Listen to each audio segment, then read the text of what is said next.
नमस्ते। स्वतंत्रता दिवस के उपलक्ष्य पर अपने कहानियों की श्रृंखला में मैं आपके लिए एक ऐतिहासिक कहानी लेकर आई हूँ। जहाँ तक मुझे याद है, अपने स्कूल की किताब में, इतिहास की किताब में मैंने इस हस्ती के बारे में नहीं पढ़ा था। अपनी बेटी के माध्यम से मुझे इनके बारे में पता चला। आप में से कई लोग इनके बारे में सुन भी चुके होंगे। मैं बात कर रही हूँ कित्तूर के रानी चेन्नम्मा की। इस कहानी को मैं नृत्य के माध्यम से अभिनय यानी चेहरे के हाव भाव और मुद्राओं के साथ दर्शाऊंगी। उदाहरण के लिए किसी भी राजा को हम मुकुट के साथ इस मुद्रा के साथ दिखाते हैं, किसी भी महिला को इस मुद्रा के साथ और पुरुष को इस मुद्रा के साथ। वैसे तो आप इस कहानी के बाकी मुद्राओं को आराम से समझ जाएंगे, फिर भी कहानी के आखिर में मैं कुछ खास मुद्राओं को दर्शाऊंगी और आप चेक कर सकते हैं। तो चलें इतिहास के पन्नों में।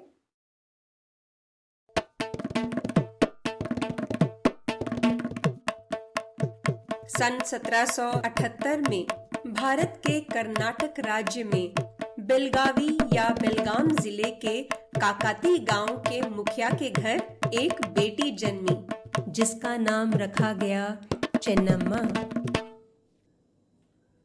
बाल्यकाल से ही चेन्नम्मा ने घुड़सवारी, तलवारबाजी और तीरंदाजी में प्रशिक्षण प्राप्त किया।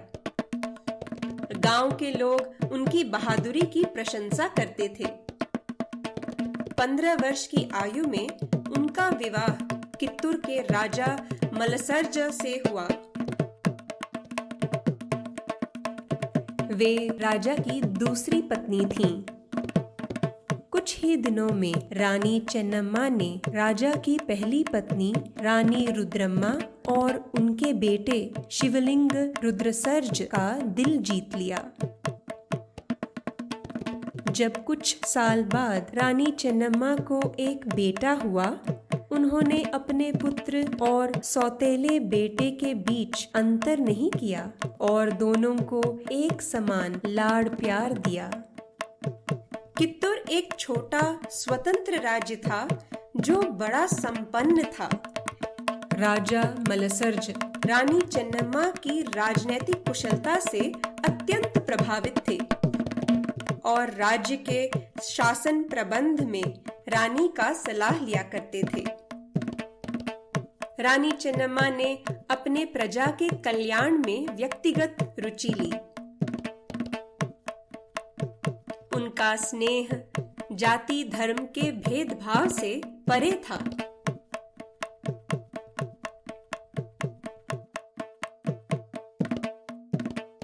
कित्तूर में सब संतुष्ट थे और दोनों राजकुमारों के विवाह से उनकी खुशी और भी बढ़ गई। फिर अचानक रानी चेन्नम्मा के पुत्र का निधन हो गया।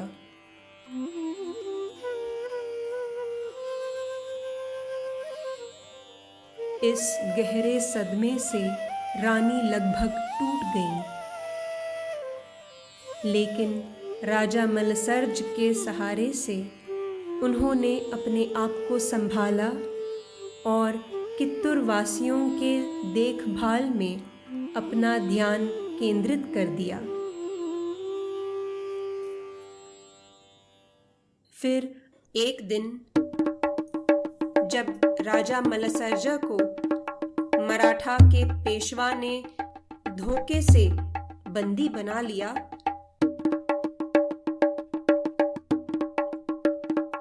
तब अगले कुछ सालों के लिए रानी चेन्नम्मा को कित्तूर का राज्यभार संभालना पड़ा। अपने पति की कुशलता को लेकर अत्यंत चिंतित होने के बावजूद उन्होंने अपनी प्रजा की पूर्णतः देखभाल की। आखिरकार सन 1816 में बंदीगृह में राजा मलसर्जा का स्वास्थ्य बिगड़ गया और उनकी मृत्यु हो गई।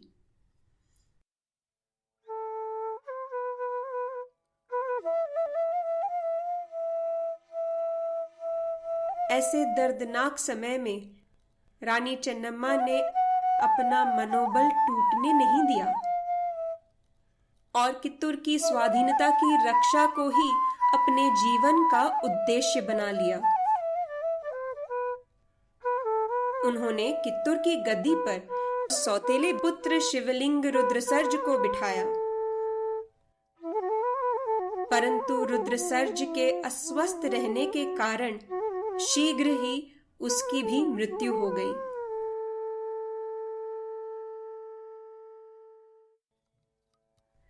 अब कित्तूर के सम्मुख उत्तराधिकारी न होने का संकट आ खड़ा हुआ, जिसको सुलझाने के लिए रानी चेन्नम्मा ने तुरंत एक पुत्र को गोद लिया और उसे राजगद्दी का वारिस घोषित कर दिया।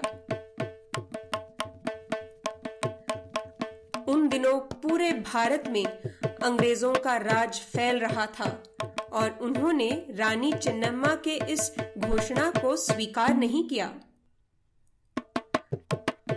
दरअसल ब्रिटिश ईस्ट इंडिया कंपनी के गवर्नर लॉर्ड डलहौजी ने गोद निषेध नीति की घोषणा कर दी थी, जिसके अनुसार भारत के जिन राजवंशों में गद्दी पर बैठने के लिए वारिस नहीं होता था, उन्हें कंपनी अपने नियंत्रण में ले लेती थी। इस छोटे परंतु संपन्न राज्य कित्तूर पर अंग्रेजों की नजर बहुत दिन से पड़ी थी, जिसकी रानी के खजाने और बहुमूल्य आभूषणों एवं नवरत्न जड़ित जेवरात को वे हथियाना चाहते थे। अवसर मिलते ही उन्होंने गोद लिए पुत्र को उत्तराधिकारी मानने से इनकार कर दिया और वे राज्य को हड़पने की योजना बनाने लगे। आधा राज्य देने का लालच देकर उन्होंने कित्तूर के कुछ देशद्रोहियों को भी अपनी ओर मिला लिया। रानी चेन्नम्मा अंग्रेजों की चाल समझ गईं। उन्होंने इस समस्या का समाधान निकालने के लिए अपने मंत्रियों और सलाहकारों की बैठक बुलाई। सभी भली भांति जानते थे कि टीपू सुल्तान और पेशवा जैसे राजाओं को अंग्रेजों ने कुचल दिया था। चेन्नम्मा अपने राज्य की स्वतंत्रता को कायम रखना चाहती थीं, पर खून खराबा भी टालना चाहती थीं। इसलिए एक शांतिपूर्ण समाधान के प्रयास में उन्होंने बॉम्बे प्रेसिडेंसी के गवर्नर को अपना मंतव्य स्पष्ट करते हुए संदेश भेजा, लेकिन उसका कोई फायदा नहीं हुआ। तब रानी चेन्नम्मा ने संघर्ष करने का फैसला किया।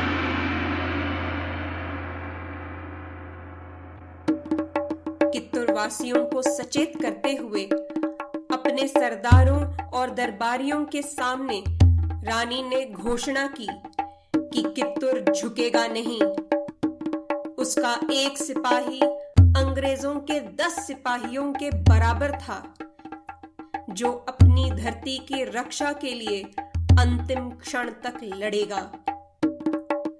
रानी की ओजपूर्ण वाणी से कित्तूर में जोश की लहर दौड़ गई। वे पहली रानी थीं जिन्होंने ब्रिटिश ईस्ट इंडिया कंपनी से लड़ने के लिए सेना के गठन की तैयारी शुरू की। अंग्रेजों को जब इसका पता चला, उन्होंने तोपों और बंदूकों से सशक्त सेना के साथ कित्तूर पर घेरा डाल दिया। इसके जवाब में कित्तूर के सिपाही अंग्रेजी सेना पर टूट पड़े और उनका नेतृत्व कर रही थी वीर रानी चेन्नम्मा।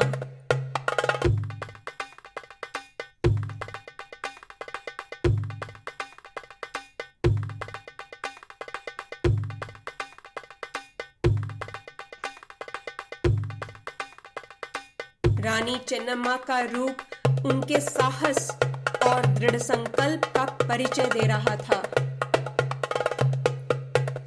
कित्तूर के वीरों ने अंग्रेजी सेना को तहस नहस करते हुए उनके कई बड़े अधिकारियों को मार दिया और कुछ अधिकारियों को बंदी बना लिया। रानी चेन्नम्मा के इस जीत से अंग्रेजों को एक बड़ा झटका लगा। वे रानी के माध्यम से बाकी भारतीय राज्यों में पनपते विद्रोहियों को सबक सिखाना चाहते थे। इसलिए उन्होंने एक कपट योजना बनाई, जहां एक ओर उन्होंने कित्तूर पर आक्रमण करने के लिए मद्रास और मुंबई से दल बल एकत्र करना शुरू किया, वहीं दूसरी ओर उन्होंने रानी चेन्नम्मा के साथ एक समझौता किया कि अपने बंदी अधिकारियों के आजादी के बदले में वे युद्ध समाप्त कर देंगे। हालांकि रानी चेन्नम्मा को अंग्रेजों के इरादों पर शक था, फिर भी उन्होंने कैदियों को सादर लौटा दिया और अंग्रेजों की अगली चाल के लिए अपनी सेना को सतर्क कर दिया। बंदियों के लौटते ही अंग्रेजों ने अपनी इकट्ठा किए हुए विशाल सेना और तोपों के साथ कित्तूर पर हमला कर दिया। रानी ने अपने विश्वसनीय सहयोगियों के साथ डटकर जोरदार लड़ाई की, परंतु अपने ही बेईमान दरबारियों के छल की वजह से और सैन्य बल कम होने के कारण उन्हें अंत में हार का सामना करना पड़ा। अंग्रेजों का झंडा उनके किले के परकोटे पर लहराने लगा। रानी चेन्नम्मा को आखिरकार अंग्रेजों ने बंदी बना लिया और उन्हें पास के बेलहोंगल किले में कैद कर दिया। 5 साल तक बंदी गृह में रहते हुए भी उन्हें अपने विश्वसनीय अधिकारी संगोली रायन्ना के बल पर अपने राज्य को स्वतंत्र देखने की उम्मीद थी, परंतु संगोली रायन्ना को भी जब अंग्रेजों ने मार दिया, तब रानी चेन्नम्मा की उम्मीद पूरी तरह टूट गई और सन 1829 में बंदीगृह में ही उनकी मृत्यु हो गई, जिसके साथ एक स्वर्णिम अध्याय का अंत हो गया। रानी चेन्नम्मा प्रजा के प्रति करुणा भाव, शासन में बुद्धिमता और आपत्ति के समय शक्ति, दृढ़ता, देशभक्ति और त्याग की एक प्रेरणादायक उदाहरण सिद्ध हुई। आज जिस स्वतंत्रता का हम आनंद ले रहे हैं, उसके लिए भारत के कई वीर वीरांगनाओं के हम ऋणी हैं, जिनकी बहादुरी और त्याग की गाथा हम शायद जानते भी नहीं हैं। So the least we can do is not take this freedom for granted. जिन मूल्यों से हमारे देश की नींव बनी है और जो हमारा संस्कृति का खजाना है, उसे हमें कायम रखना है। उस खजाने में शास्त्रीय नृत्य और संगीत भी आते हैं। जो अपना है उसकी सराहना करें और उसको महत्व दें। शास्त्रीय मुद्राओं के हिसाब से इस कहानी में मैंने पति को इस तरह दिखाया है।